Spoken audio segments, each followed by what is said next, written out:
Isang magandang araw sa bayan ng San Miguelito, may isang dalagang nagngangalang Clarice. Siya ay isang dalagang mapagmataas at matapobre, na laging nakakaakit ng tingin mula sa mga tao sa kanyang paligid.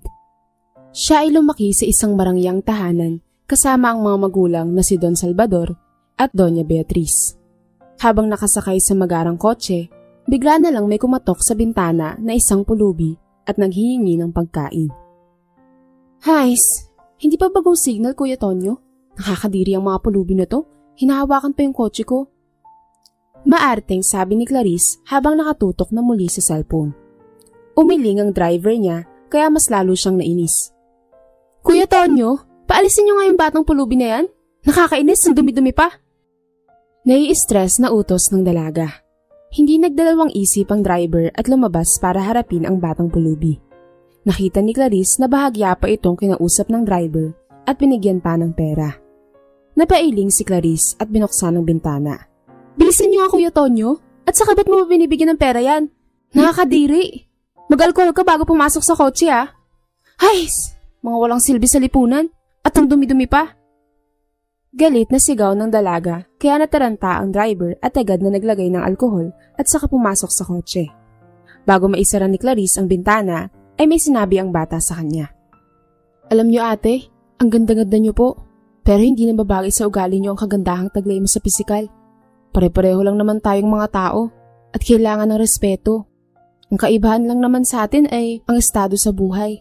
Sana po matuto kayong tumingin ng tao ng patas at hindi mapanakit ng damdamin. May hinahong sambit ng bata kaya bahagyang nagtigilan ang dalaga.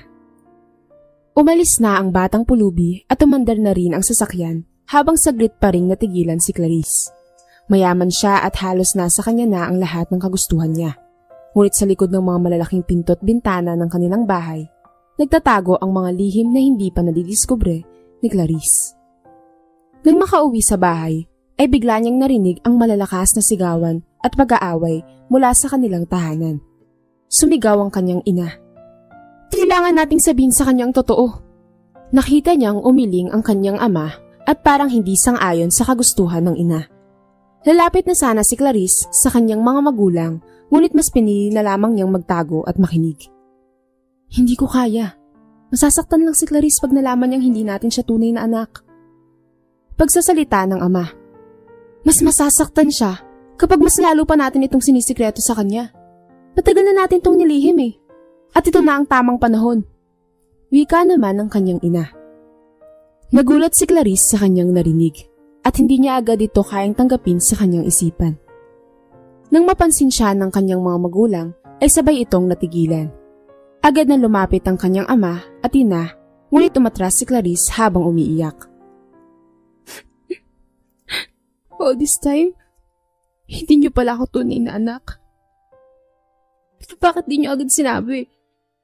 Sino ang tunay kong mga magulang? Bakit ba nangyayari to? Umiiyak na tanong ng dalaga. Anak, patawad at nilihim namin to sa'yo. Natakot kami na baka iwan mo kami. Sorry anak. Sabi ng ama na umiiyak na rin. Ang totoo niyan, Clarice. Hindi kami makakabuo ng anak ng daddy mo. Kaya naman biglang may isang pulubi ang nagbigay sa amin ng blessing. At ikaw yun, anak. Naiintindihan namin na kaya ka binigay dahil wala silang ikabubuhay sa'yo. Kaya naman ginawa namin ang lahat upang mabigyan ka ng magandang buhay. Pasensya na talaga at ngayon pa namin ito nasabi sa'yo. Paliwanag ng ina, kaya mas lalong bumigat ang damdamin ng dalaga. Hindi napigilan ni Clarice ang bigat sa damdamin, kaya naman tumakbo siya at nagtungo sa kwarto ng kanyang yaya na si Aling Anita. Nagsumbong siya kay Aling Anita at maski ito ay nagulat sa narinig. Ngunit nagawa pa rin itong pakalmain siya. Aling Anita, paano nila nagawa to sa akin? Umiiyak na sabi ng dalaga. Talaga pong mayroong mga lihim na mahirap sabihin, Ma'am Clarice. Pero wala namang masamang ginawa ang mami at daddy mo. Sa halip nga ay inalagaan ka nila ng maayos at binigyan nga ng isang perpekto at magarang buhay. Sana maintindihan mo rin sila, Ma'am Clarice. Wika ng yaya niya. Pero Aling Anita, hindi ko po matanggap na anak ako ng isang pulubi. Ayoko sa kanila. Puno ng takot at lungkot si Clarice, kaya maigpit siyang niyakap ng yaya. Wala kang dapat ikabahala, Clarice. Kahit anong mangyari, nandyan pa rin naman ang mommy at daddy mo.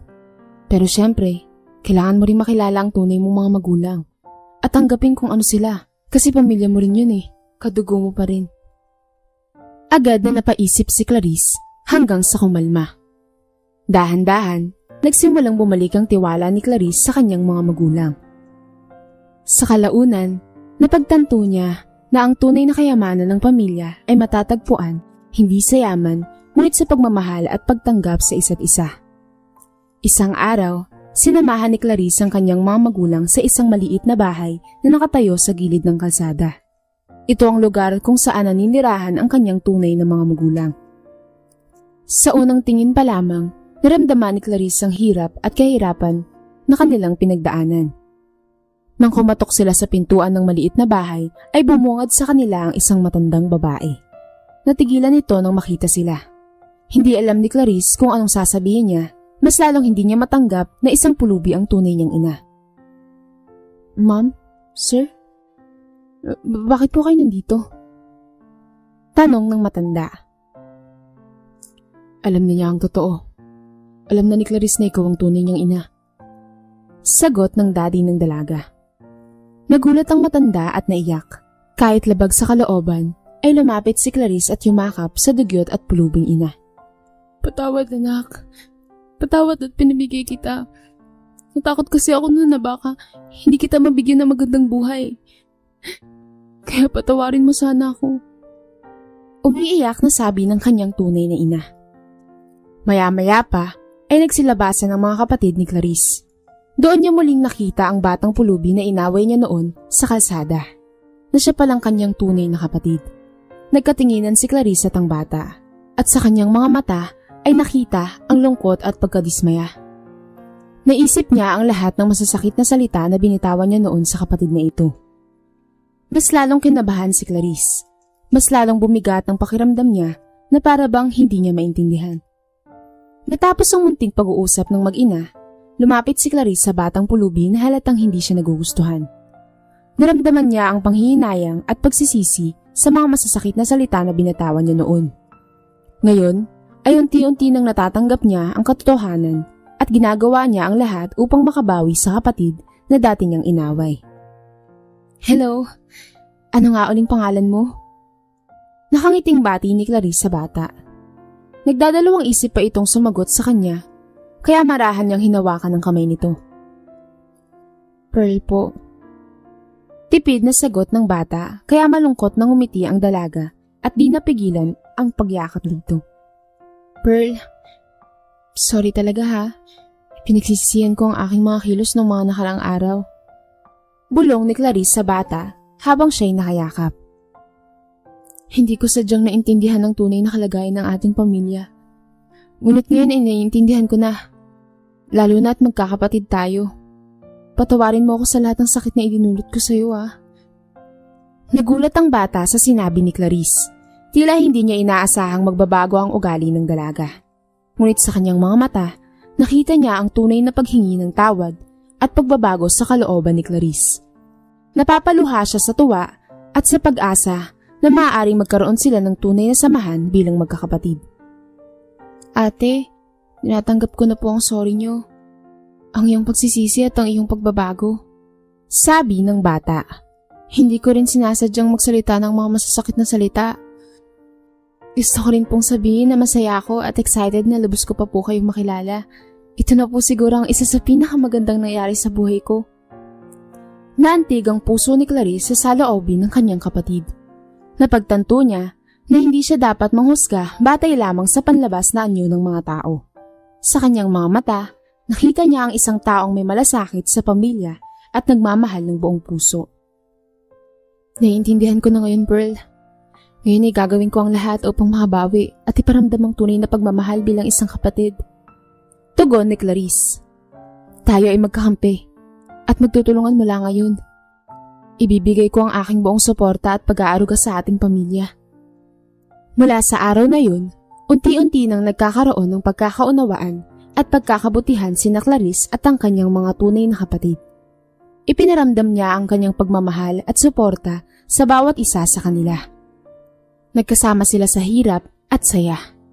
Nagtulungan sa mga gawain sa bahay at naging matibay na magkakampi sa mga hamon ng buhay.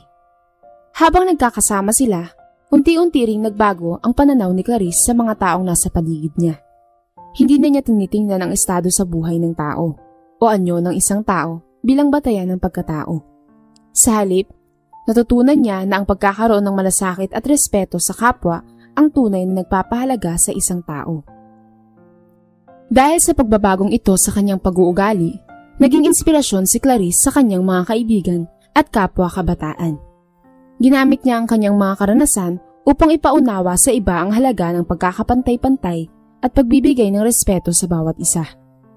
Sa paglipas ng maraming panahon, hindi lamang ang yaman ng kanilang pamilya ang umusbong, kundi ang tunay na pagmamahal at samahan na nagdulot ng tunay na kaligayahan.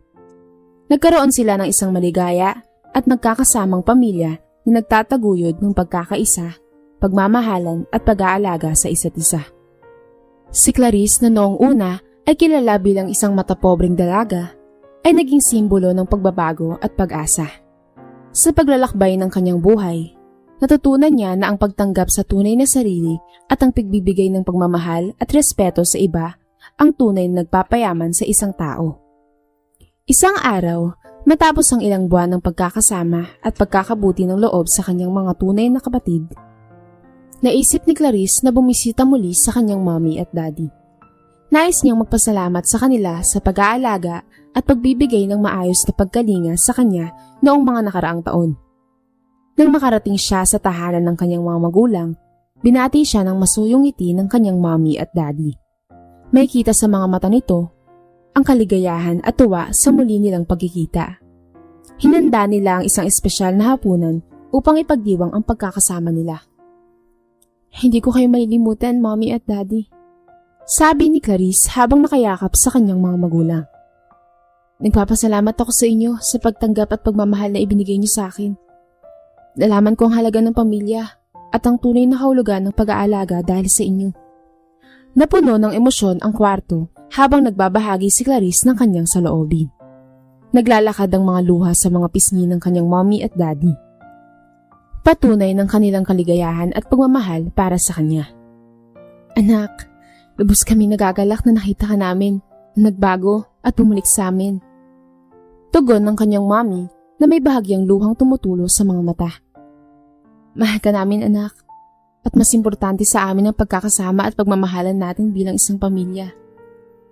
Naramdaman ni Clarice ang tunay na pagpapatawad at pagtanggap ng kanyang mga magulang. Sa huling sandali ng kanilang pagkikita, nagpaalam siya ng may pagmamahal at pangako. "Mahal na mahal ko kayong dalawa, mommy at daddy." Bulong ni Clarice. "Ipinapangako ko na magiging mabuting anak at magiging maayos na tao ako. Simula ngayon, isasama ko na ang tunay kong mga magulang sa aking buhay." Sa isang mahigpit na yakap, nagpaalam si Clarice sa kanyang mommy at daddy. Dala ang mga alaala ng pagmamahal at pangunawa, lumakad siya patungo sa bagong buhay na naghihintay sa kanya kasama ang kanyang mga tunay na magulang. Sa paglipas ng mga taon, nagpatuloy si Clarice sa pagpupursige at pagsisikap. Naging matagumpay siya sa kanyang mga pangarap at naging maunlad ang buhay nila ng kanyang mga tunay na magulang. Isinapuso niya ang aral ng pagmamahal at pag-aalaga na ibinahagi sa kanya ng kanyang mommy at daddy. Napupuno ng ligaya at kasiyahan ang kanyang puso sa tuwing makikita niya ang mga ngiti sa mukha ng kanyang mga tunay na magulang. Ang pagkakasama nila ang nagbigay ng tunay na kahulugan sa buhay ni Clarice.